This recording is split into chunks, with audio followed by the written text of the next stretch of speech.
Halo semua, balik lagi di channel Toraokun. Sebelum pembahasannya dimulai, silahkan klik tombol subscribe dan aktifkan lonceng notifikasinya supaya kalian gak ketinggalan info dan teori terbaru dari Mimin. Kalau udah, terima kasih. Salah satu hal yang paling ditunggu dalam serial One Piece adalah perang akhir yang akan menjadi pertempuran penutup dalam cerita One Piece. Kita telah melihat pertempuran di Alabasta, Marineford, Dressrosa, dan masih banyak lagi. Namun, pertempuran dalam perang akhir nanti akan jauh lebih seru dari semua yang telah terjadi sampai sejauh ini. Oleh karena itu, banyak sekali penggemar yang sangat antusias. Perang akhir merupakan pertempuran paling epik yang akan menghadirkan pertarungan besar antara Luffy melawan pemerintah dunia. Tentu saja Luffy tidak sendirian, karena akan ada banyak orang yang bertarung bersama dengannya. Bila mengikuti alur pidato Shirohige sebelum dia tewas dalam manga chapter 576, maka perang akhir akan terjadi tak lama setelah One Piece ditemukan. Itu artinya pertempuran tersebut akan pecah ketika Luffy telah menjadi Raja Bajak Laut. Admin terpikir teori yang menarik tentang perang akhir nanti. Mungkin seluruh penggemar sepakat bahwa kubu Luffy akan bertempur melawan kubu pemerintah dunia. Namun, bagaimana jika ternyata dalam perang akhir nanti akan ada kubu ketiga yang ikut dalam pertempuran? Dengan kata lain, perang akhir adalah perang tiga kubu di mana masing-masing kubu memiliki kekuatan hebat dan pasukan besar. Nah, dalam video kali ini, channel Toraokun akan membahas tentang tidak hanya pihak Luffy dan pihak pemerintah dunia, melainkan perang akhir akan menjadi pertempuran antara tiga kubu. Pembahasan dimulai dengan fakta menarik tentang angka 3 dalam cerita One Piece. Ada begitu banyak hal penting yang mengandung angka 3, seolah-olah Eiichiro Oda menyukai angka tersebut. Mari kita lihat beberapa fakta berikut ini. Angkatan Laut memiliki kekuatan tempur terkuat yang dikenal sebagai Admiral. Diketahui dari dulu sampai sekarang, Admiral hanya berjumlah 3 orang saja. Generasi sebelumnya ada Akainu, Aokiji, dan Kizaru. Sedangkan generasi saat ini ada Kizaru, Fujitora, dan Ryokugyu. Para Yonko pun beberapa di antaranya memiliki 3 orang komandan atau 3 anggota terkuat. Kita tahu Kaido memiliki para All-Star atau 3 komandan bencana. Ada juga Big Mom dengan 3 komandan manis. Kemudian Shanks memiliki 3 kru terkuat yang dikonfirmasi memiliki nama besar di lautan. Dalam kelompok bajak laut Roger, ada juga hal menarik di mana lagi-lagi angka 3 muncul.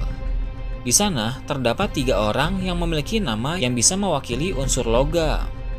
Goldie Roger mewakili unsur emas. Silver Rayleigh mewakili unsur perak. Sedangkan Skopper Gaban mewakili unsur koper atau tembaga. Bahkan, dalam kelompok topi jerami juga identik dengan angka 3, di mana Eiichiro Oda membuat istilah trio monster yang terdiri dari Luffy, Zoro, dan Sanji. Uniknya, masing-masing dari trio monster pun berkaitan dengan angka 3. Luffy adalah bagian dari trio ASL, yaitu Ace, Sabo, Luffy, dan mereka telah menyatakan sebagai saudara angkat. Kemudian, Zoro memiliki 3 pedang, karena gaya bertarung dari Zoro adalah Santoryu. Untuk Sanji, sudah jelas bahwa namanya mempresentasikan angka 3, karena dalam bahasa Jepang, San artinya 3. Selain itu, angka 3 juga meliputi berbagai aspek penting lainnya. Senjata kuno yang digadang-gadang punya kekuatan yang mampu menghancurkan dunia, jumlahnya ada 3, yaitu Pluton, Poseidon, dan Uranus. Buah iblis juga terbagi menjadi 3 jenis, mulai dari Logia, Paramecia, dan Zoan. Kemudian ada Haki, yang juga terbagi 3. Ada Bushoshoku, Kenbunshoku, dan Haoshoku. Benda penting bernama Poneglyph pun terdiri dari 3 macam. Ada jenis Poneglyph sejarah, Poneglyph instruksi, dan Rod Poneglyph. Bahkan keseimbangan dunia pun terjaga berkat ada 3 kekuatan besar yang terdiri dari Yonko, Shichibukai, dan Angkatan Laut. Walaupun saat ini Shichibukai telah resmi dibubarkan, tapi ada unit SSG hasil karya Dr. Vegapunk yang kekuatannya dapat menggantikan Shichibukai. Itu tadi berbagai hal penting yang mengandung angka 3. Sepertinya dominasi angka 3 masih akan berlanjut dalam jalan cerita nanti sampai pada perang akhir. Dalam perang akhir akan ada 3 kubu yang ikut serta dengan kekuatan besar mereka masing-masing. Yang pertama, ada kubu Luffy. Sebagai tokoh utama dalam perang akhir setelah dia menjadi Raja Bajak Laut nanti, akan ada banyak kelompok dan banyak sekali orang yang berpihak kepada Luffy. kubu Luffy akan terdiri dari kelompok bajak laut topi jerami bersama dengan armada besar topi jerami. Kemudian akan ada juga pasukan revolusi. Rasanya sangat meyakinkan bahwa di masa depan nanti akan ada pertemuan antara Luffy dan Dragon. Mereka pun akan bekerja sama dalam perang tersebut. Setelah menjadi Raja Bajak Laut, Luffy akan memikul sejarah abad kekosongan dan bertempur demi dunia. Sedangkan Dragon sangat ingin dunia menjadi lebih baik dengan menggunakan Tenryubito. Daripada bergerak sendiri-sendiri, bekerja sama terasa jauh lebih efektif. Ditambah lagi, selain hubungan antara ayah dan anak, ada beberapa hal yang membuat bajak laut topi jerami berhubungan dengan pasukan revolusi. Pertama, Luffy adalah adik angkat dari Sabo. Kedua, Luffy pernah ditolong oleh Ivankov. Ketiga, Robin menghabiskan masa time skip bersama pasukan revolusi. Hal-hal itu seperti benang yang menghubungkan dua kelompok tersebut. Ada juga bajak laut Akagami yang bisa dipastikan akan berpihak kepada Luffy. Sejak awal, Shanks telah bertaruh kepada Luffy demi era baru. Bahkan satu lengan pun telah rela Shanks korbankan agar Luffy bisa selamat. Tidak akan aneh saat perang akhir nanti, Shanks beserta seluruh kru dalam kelompok bajak laut Akagami akan membantu Luffy. Apalagi Yasop sebagai kru Shanks merupakan ayah dari Usopp yang merupakan kru dari Luffy. Selain itu, akan ada juga beberapa kelompok bajak laut tertentu. Admin cukup yakin bajak laut hati yang dipimpin oleh Law masih akan terus beraliansi dengan Luffy. Bajak laut Fire Tank pun bisa jadi akan bekerja sama kembali dengan Luffy. Selain itu, pasti masih banyak lagi, tapi untuk sekarang belum bisa dipastikan satu persatu. Kemudian, akan ada banyak negeri yang membantu Luffy.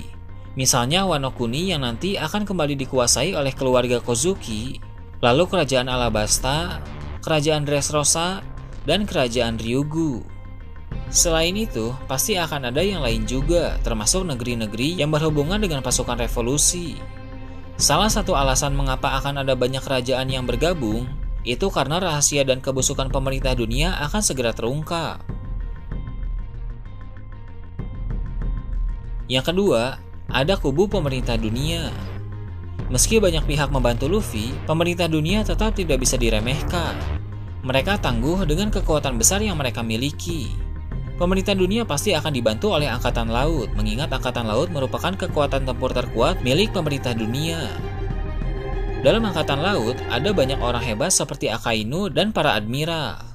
Ada juga para legenda Angkatan Laut seperti Garp, Sengoku, Kong, dan Suru. Untuk Garp dan Sengoku, memang ada kemungkinan bisa berpindah pihak ke kubu Luffy dan Dragon. Namun, untuk yang lainnya pasti tetap berada di kubu pemerintah dunia, sehingga mereka akan bertempur untuk membela pemerintah dunia. Walaupun sudah tua, kekuatan para legenda itu sama sekali tidak bisa dianggap remeh. Pemerintah dunia juga memiliki Cyberpol yang tidak hanya hebat dalam urusan intelijen, tapi juga sangat mahir dalam bertaruh. Dari semua unit Cyberpol, ada CP0 yang dikenal sebagai Cyberpol terkuat. Yang ketiga, ada kubu Kurohige. Agar kalian tidak bingung mengapa Kurohige bisa terlibat dalam perang akhir nanti, admin akan menjelaskan dua kemungkinan soal Kurohige. Mungkin saja tak lama setelah Luffy menang dalam perang Wano melawan Kaido dan Big Mom, dia akan menemukan semua Road Poneglyph dan Cloudtail tanpa bertarung melawan Kurohige. Namun bisa jadi juga tidak seperti itu. Luffy tetap bertarung dengan Kurohige sebelum dia Cloudtail.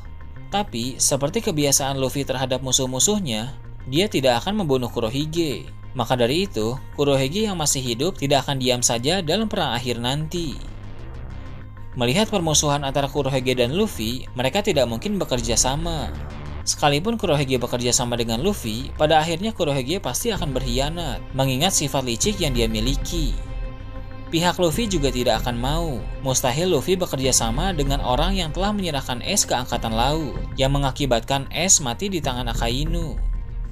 Jadi, langkah paling masuk akal yang bisa Kurohige tempuh dalam perang akhir adalah membuat kubu sendiri. Dalam kubu Kurohige, sudah pasti ada para kru kuat yang dia miliki, yang bernama 10 Komandan Titan.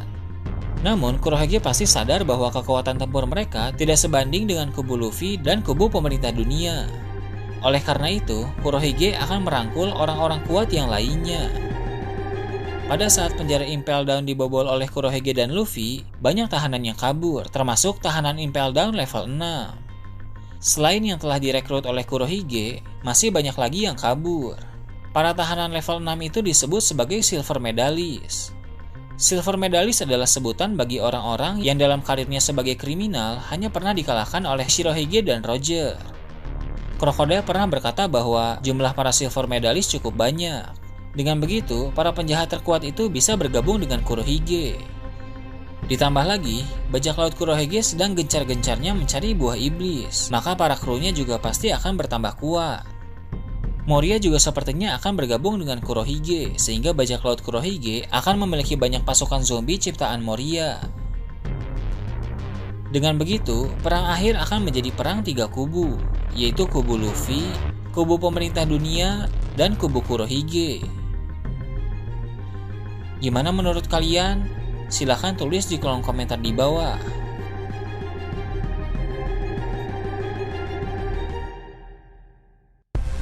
Oke, segitu aja untuk pembahasan kali ini. Jangan lupa like, share, dan subscribe untuk video menarik selanjutnya.